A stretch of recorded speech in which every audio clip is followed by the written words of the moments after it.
It's both a glimpse at a rock star before he was famous and the story of an unrequited love that spanned decades. News 1130's John Ackerman is speaking with the author of the new book, Love Her Madly. Don't you love her madly? The full title is Love Her Madly, Jim Morrison, Mary and Me, a memoir by Bill Cosgrave. I left home when I was 15, ended up in Clearwater, Florida, staying with some friends. Mary was 3 years older than me. I was in an advanced class. Long story short, I couldn't get my eyes off her. Fast forward a few years later, and Mary lures him away from college in Montreal and out to L.A., where she's living with her then fiancé. And an hour later, Jim walked in, and we became very fast friends. The book is an intimate look at the future Doors frontman, but more importantly, Bill's decades-long quest to reconnect with Mary. Look for Love Her Madly from Dundurn Press. I'm John Ackerman. That's a very cool story. Well, imagine meeting the Beatles in Hamburg or Elvis before he was the king.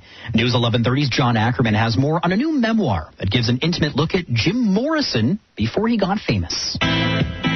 In Love Her Madly, Jim Morrison, Mary and Me, author Bill Cosgrave talks about the summer he spent hanging out with the future Lizard King. He was so shy, you could not believe it was the same guy. Mary is Mary Werbelow, who at the time was Morrison's fiancée, but would soon throw him out, and he ended up sleeping underneath the Santa Monica Pier. We vowed to keep in touch, and whoever made any money first was going to contact the other one. Fast forward a couple of years later, Bill is in Canada in the travel business, and Jim is world famous. I was walking down the street, and I saw Jim 20 feet away looking at me from, I believe it was the cover of Rolling Stone. Look for Love Her Madly from Dundurn Press. I'm John Ackerman.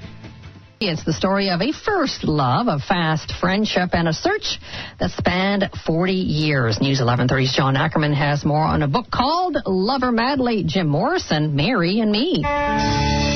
He was just finishing UCLA, and he was almost painfully shy. That was Bill Cosgrave's first impression of the pre-famed Jim Morrison, years away from rock stardom as lead singer of The Doors. And he had a notebook, and he would be writing all these things, and it didn't strike me that it would be, world-famous songs one day. The heart of the book, though, is Bill's love for Mary Werbelow, who was engaged to Jim at the time. Without Mary, let's face it, you wouldn't have The Doors. He wrote The End, one of his most famous songs, and it was about his breakup with Mary.